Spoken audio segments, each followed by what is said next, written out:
both with their quite obvious play styles. If you looked at Bees, you'd know how they play. If you looked at Phantoms, you'd be able to know how they play, kind of thing. I know that sounds obvious, but they're very ingrained in how they do things, which I think will make for a good matchup.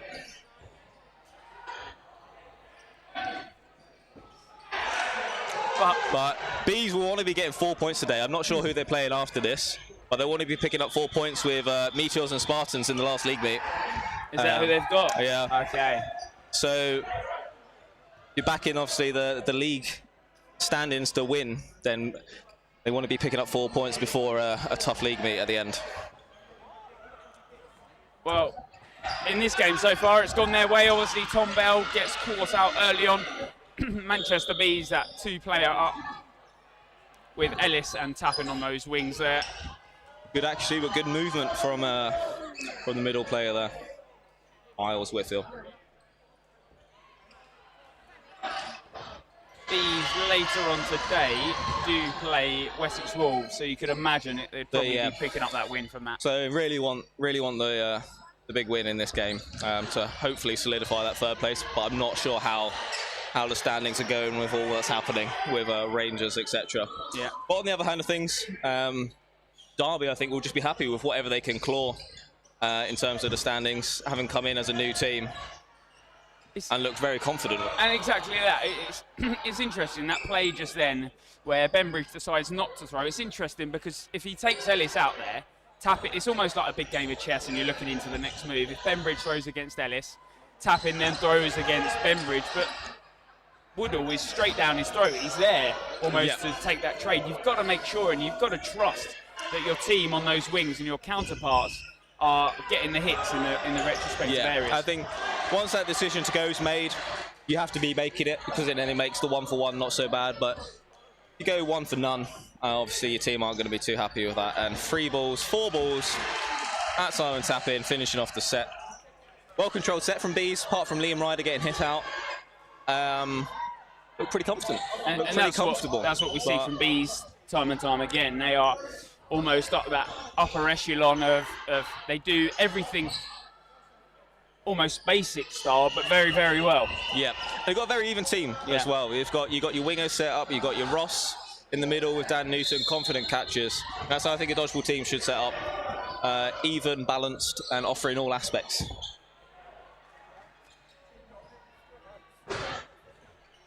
A wild single, great counter from Matt Will there. Yeah. Saw the mix-up potentially and thought, send the ball in there, see what happens.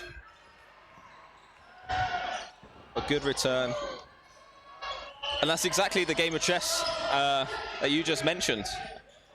One goes, then the other goes, and it's a bit of a back and forth, and we end up 4v4.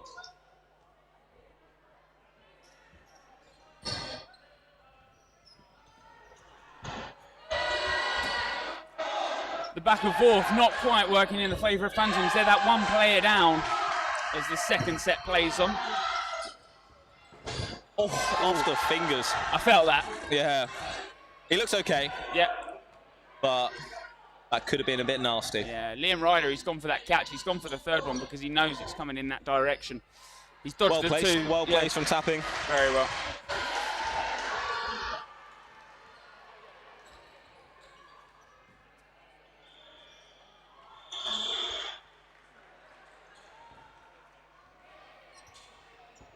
Oh, it's unfortunate. Couldn't keep hold of his own ball. Loss of control. Back to that one player down. Old and new in this current Phantoms. 2 that are left on court. Bell and Tappin. 2 singles at the relevant wingers. Both missing their targets. Exactly, and that's what you've got to be looking for. If you're looking at that opposite call and you're looking at taking out the wingers on the opposite side, you've got to be hitting those targets.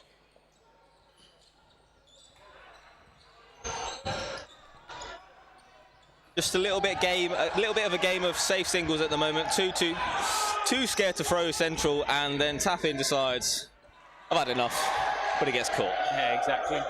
Decide not to throw against Tom Bell, who really can be making catches in all sorts of areas. Let's see what he can do. But a hit for a hit. He can't do. Yeah. He can't do it. And he's certainly not out of his depth in this squad. He's probably, personally, I put him sort of in that top 3, top 4 of that Phantoms, you know, that young talent that is forever being provided from the junior clubs in and around England. Yeah, I think I would agree. Don't want to stroke his ego too much, but yeah. It's always hard, I guess, when you're in the limelight of that. Yeah. A lot of pressure, but he handles it quite well. He looks confident on court. And that's what I like to see from the club as well. Giving the opportunity to a youngster back in, he's clearly got the ability. So it's good to see.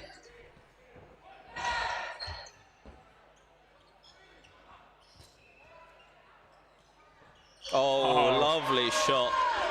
That Dom Smith throw sort of loops over itself. It's sort of, you think it's coming at one angle, but by the time it's a good downward trajectory. He gets a good kind of leather down. Yeah. Liam Ryder shot from the back. Equally as good shot.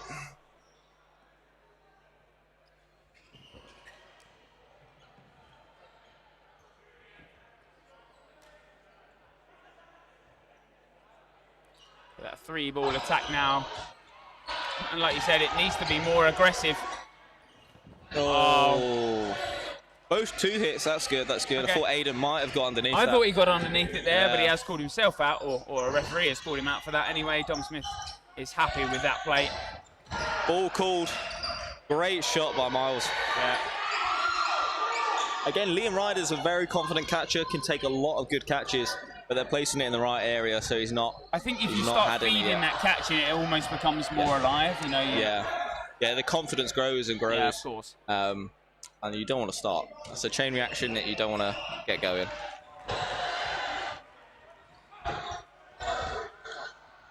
Even if he Whether he got hit or not, he line faulted.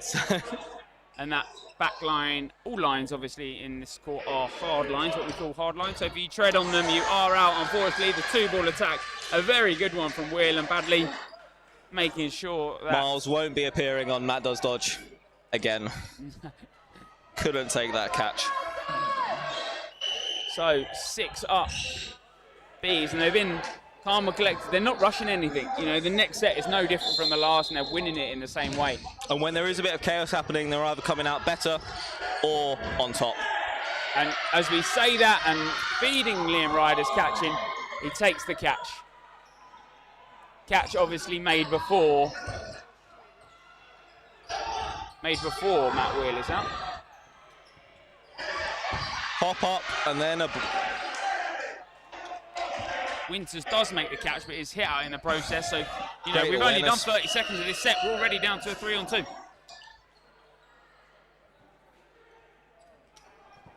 Great shooting. And 8-0. Wow. Might see a timeout here. Maybe not. No. I find that very strange. It's been a popular topic on today's sort of streaming agenda. Yeah, there's been a lot of close games which we think timeouts may be crucial. When do you call a timeout? Is there too early? I would call it now. 8-0 I think is the threshold in which you probably need a chat. Yeah.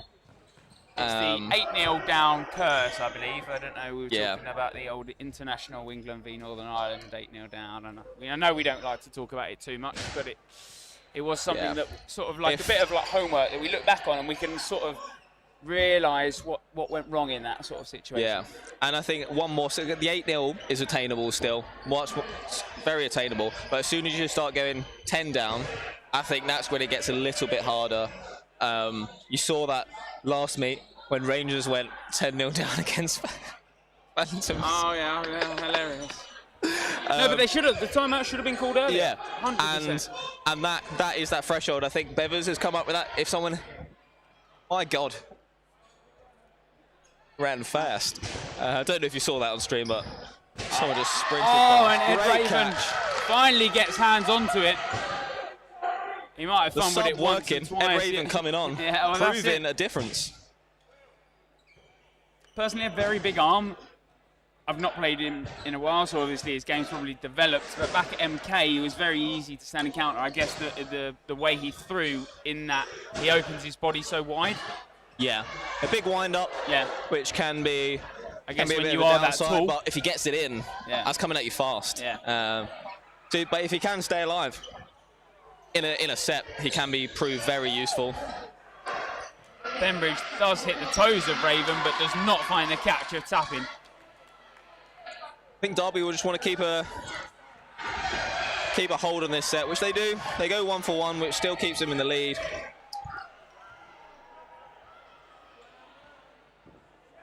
Great, that's exactly what they needed. Exactly what they needed. Personally, that ball isn't brought on quick enough for Woodall there. No. He's sort of looking for that ball rather than keeping eyes forward. That Phantoms obviously do take advantage of that. That 2-ball running takes out Woodall, and I think that'll give them the confidence they need, knowing they can see a set out and get the players out in order to win. And maybe it was good that they didn't call that timeout. Yeah, that's kind of the decision you make. If you don't call one, you need to be winning the next set, because then you kind of go, maybe I should have. Maybe I should have called that timeout. But they've got the win without calling the timeout, which is useful. They keep that in their back pocket for later. But yeah, if they get 10-0 down, that's when it starts getting unattainable. I think someone mentioned in an article, I think it came off the Bevers rating, as I was saying, that 12-0 is the golden number. I think that came off a podcast or an article somewhere which I've seen. In terms of what? If you reach 12-0, you probably can't lose the game. Like, is that what it is? Yeah, I can't remember where I saw it. I don't know if it was the Bevers article posted about it, or Catching Out kind of went with that number. But you see a lot of teams, if we were to go 12-2 now, going into the second half, would you see a Derby win? Potentially not. There's the gentleman from, I can't remember, is it from the Netherlands? I believe he is. Oh, his name's gonna annoy me. Oh! So close. It's annoying me that I can't think of his name, but I will. Darko Sarafic, and he's done a lot of dodgeball sort of from paper. Sweden. Yeah, Sweden. Sorry, my mistake. He's done a lot of PhDs around dodgeball and statistics. I was looking a bit the other day, and there you go. Bees yet again, despite Phantoms taking that last set, they've played it around, and obviously you don't want to be looking at taking a timeout now because there's only about 3 minutes left in this set. Anyway, back to the Darko Sarafic sort of thing. We were talking about statistics, and there was a percentage of, depending on how many balls you have in your possession, what is the percentage that you're actually making the hit, and obviously the more balls you have, the higher that is. But there's some good reads in some dodgeball PhD work, I believe. Yeah, can't say I'll be doing that anytime soon, but back to the game. Respect the people that do want to put the effort into that. I think I see enough dodgeball and watch enough dodgeball. I definitely don't want to educate myself on dodgeball.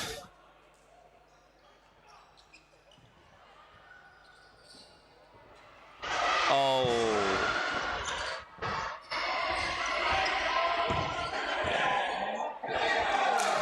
Nice.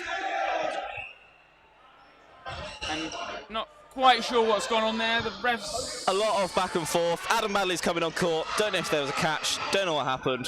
Unfortunately, wasn't watching that bit of play. But I think there was a catch that was made. And Madley wasn't there sure. Was. The last thing I saw was Liam Ryder get hit in the chest, and it popped up quite nicely for him and came down into his arms.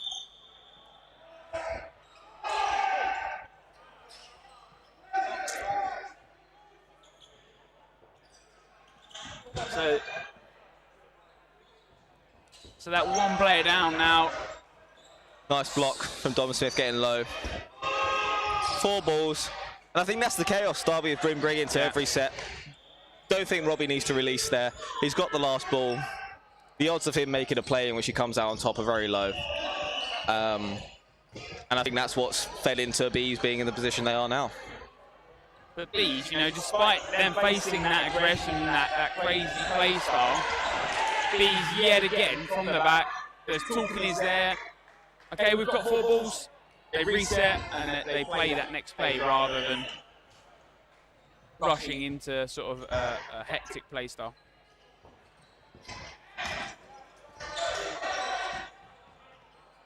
The hit does take out Liam Ryder though from Ellis, that left side. Only 1 player down now. Nice and low. Good coordination. Great attempt by Matt Will. Yeah. But Smith is at back court, so Badley decides not to throw onto that one. Let's see if Dom Smith can get past another block.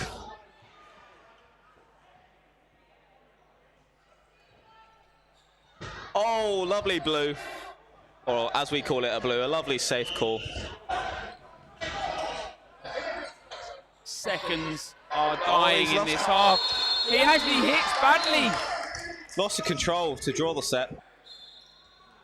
The score over on Meteors versus Wessex. 16-2, I think, and I think they're in the second half. Just started the second half. But they'll be gunning for set points as well, obviously hoping that we drop something somewhere. And then set difference comes into play. With Liam Ryder obviously taking catches, he's given the first one in the second half away to Dom Smith, who sits comfortably back into himself and takes that catch.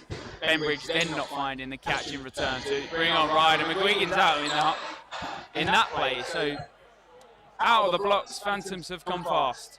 And I think this will just be good for them, but also make Bees question themselves a little bit. You've got Woodall and Newton off on the bench, which I think they'll be happy at this point, but if sets start hemorrhaging, hopefully you'd like to see them back on.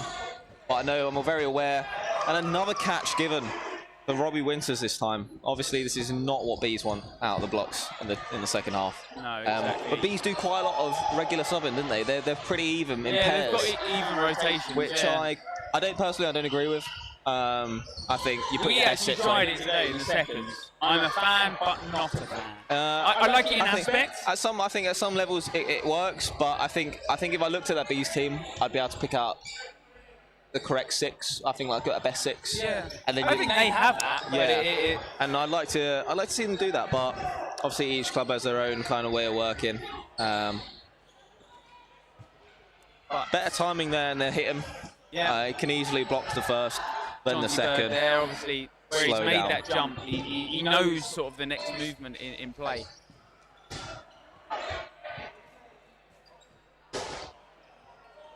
Dancing around in the neutral zone, but getting hit.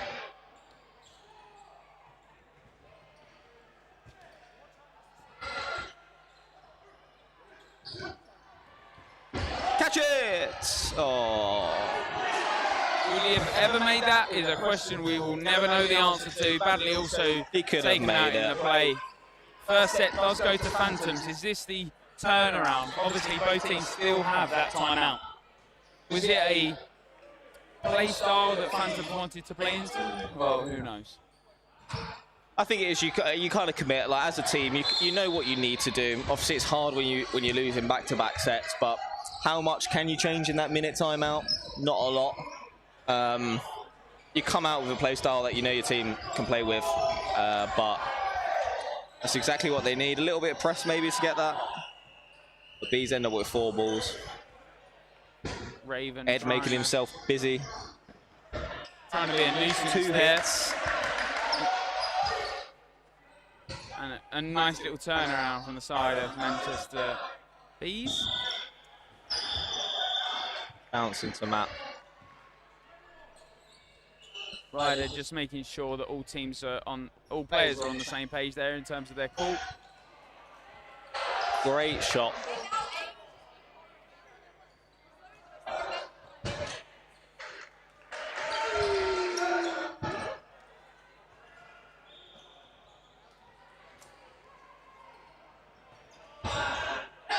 Bembridge. Catch and out. No catch. Catch. Dan Mason secures the catch and then out.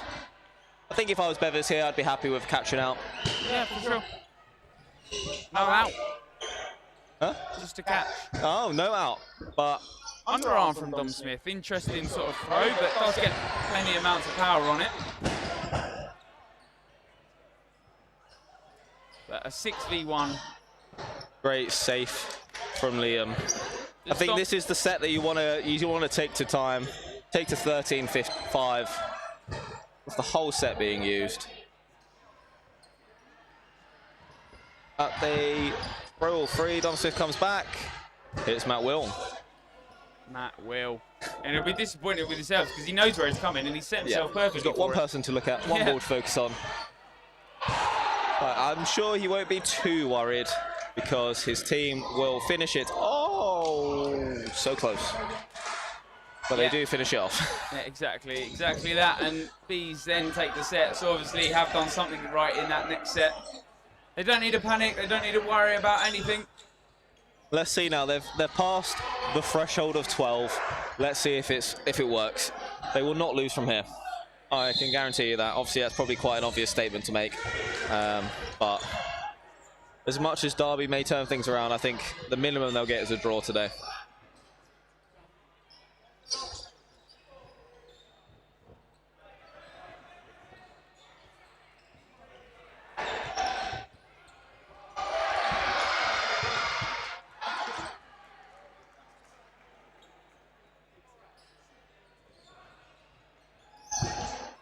Woodall. Oh, great hits. Great hits. Newton there just fires one straight into the middle, and they're not quite aware that that one's coming because one's already been thrown, and that's what's so good about sometimes that delayed throw. Yeah, Whitfield obviously thought, I'm not part of the play, I'm not going to get hit, but Dan Newton switches target and catches him unaware. Great work from Aiden. They still get off a good attack on Dan Newton.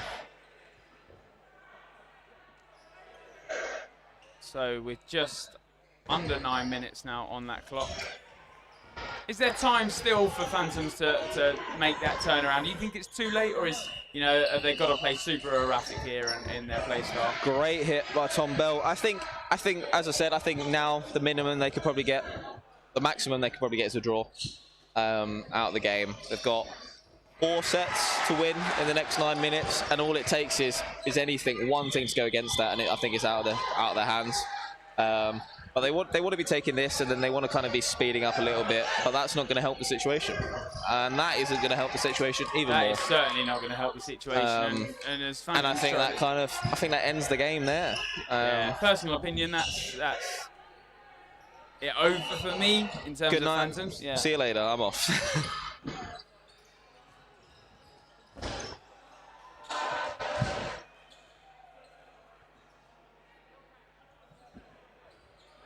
Set end, time attacking, throwing the free throw. Good cover by Liam Ryder, and a cheeky little hit, I think, on Dom Smith to finish that one off.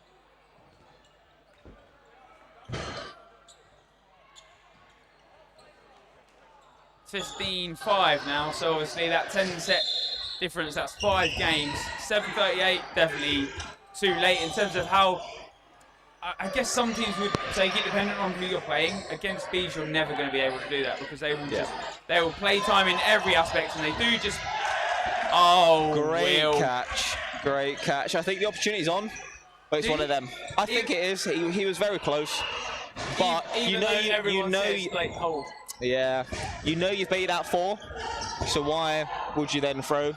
Okay, so yeah, he's baited out 4 balls, so why would you release there? So I agree and disagree. I think it's the right opportunity to go, but maybe do hold. We would have been blasted in Spartans if we went there and got caught. So Jaff would have been telling us off for the next week. I think I get where you're coming from in that instance, especially when everyone has trusted that holding 4 is a better play for yourself. I know what you mean, because it's almost then Phantoms are like, well, they're not going to throw because everyone's called hold and they've got 4, so why would they throw? Well, but yeah, it's one of them. You go, you've got to get the hit. You've got to get the hit. You can't be getting caught. That's the worst thing.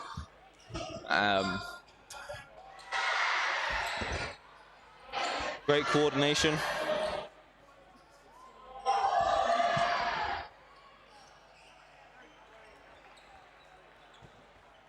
So, just hitting that 6-minute mark left in the game now. And McGuigan now finds himself on the 61. Is it out? Tapping is on that quick reset, but both teams have a timeout. So Bees can happily play the time. They've got 20 seconds. If they want to play the 20 seconds, they do just that. Then they can call a timeout when needed in certain other areas. Yeah, I think it will be maybe a timeout for Bees in the next one if they lose, just to dull the sting. One thing I think we've got to one thing we've got to be looking at is the MVP vote, which we've been doing in round 8. I have not been paying attention whatsoever, but potentially. Personal opinion, maybe Liam Ryder. Liam Ryder, yep, it's been looking solid. Dropped a few catches in the first half. But I think in the middle. Newton in the middle, I agree with that. Great spin shot by Aiden. Yeah, I think we'll go Newton this side for these. Yep. And the side of, how do we say? I think Ed Raven? Ed Raven came on and made a difference. And he has made a difference. He lost every set until he came on. Yeah, I think he offered something different. Took a nice catch. Oh, and as we talk about the MVPs, one of the nominations drops the catch. Well, one of the nominations, but we obviously decided Newton goes up to the side of B. So you can vote live now in that YouTube comment section. Newton from Manchester Killer Bees, from Derby Phantoms, Ed Raven. I think Newton has done very well in the middle there, staying alive, getting the hits when needed.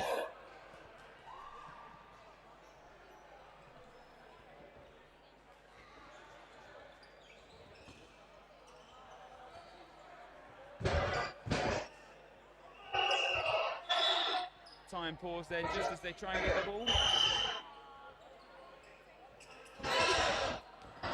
And obviously when that whistle has gone and the time has been paused, both teams start from the back line.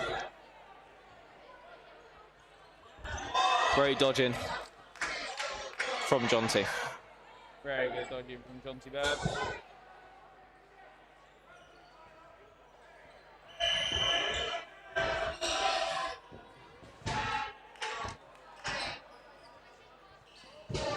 Four balls back into the side. Nothing he can do there. Great shots. And exactly that. It's something we talk about in terms of that accurate throwing, especially from B. It's on time, it's in the same area. That was near the cheekiest of cheeky hits. Oh! No, one goes for it, two goes for it, no one makes it. Bit of miscommunication.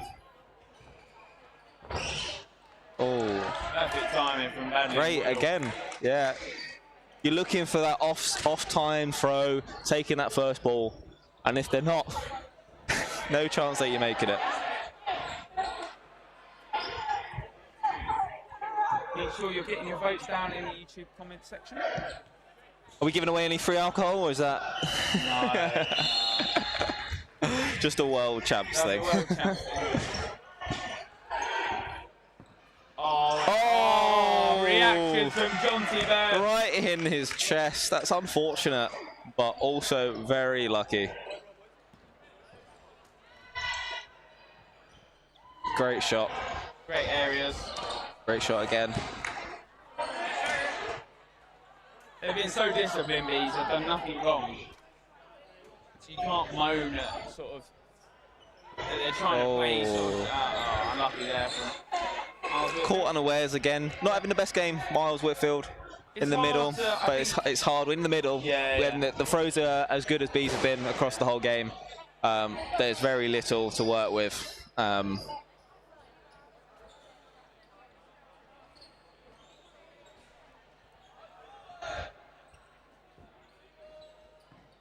tapping, putting in the hard shift.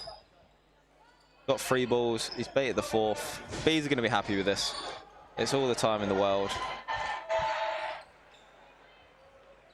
Little bit of a breather for the other 3 on court. And that's it. They've still got a second game to play. Despite who it's against, that doesn't matter. You've still got that great second game shot to from Simon tapping. You never know. Something could happen here. He loves a good catch. And he's hit. And hit out. Spoke too soon. And he does almost get those catches in that sort of area. That's the funny thing about it. Yeah, he loves the old full back sideways kind of. He loves it, hugging. There's never one stationary and just like. Nah, he's always moving somewhere, taking it. But quality. Into that final set now. And it'll be a minute set. Like we said, that final 1 minute set, 19-7 to the side of Killer Bees against Derby Phantoms.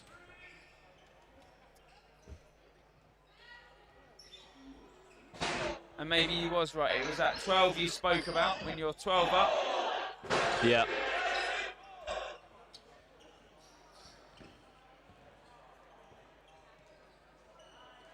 Oh.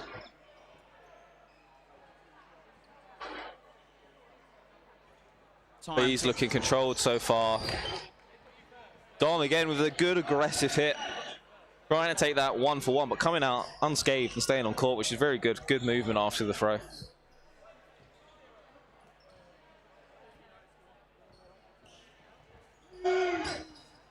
Tom Bell with a block, Johnsy Bird. This time Atwell decides not to throw on the forecourt. Maybe he's learned his lesson. Maybe. As this game starts to draw to a close and Dom Smith does not make that catch, neither does Tom Bell. That final whistle goes, the final score on this court. Manchester Killer Bees 21, Derby Fantasy 7.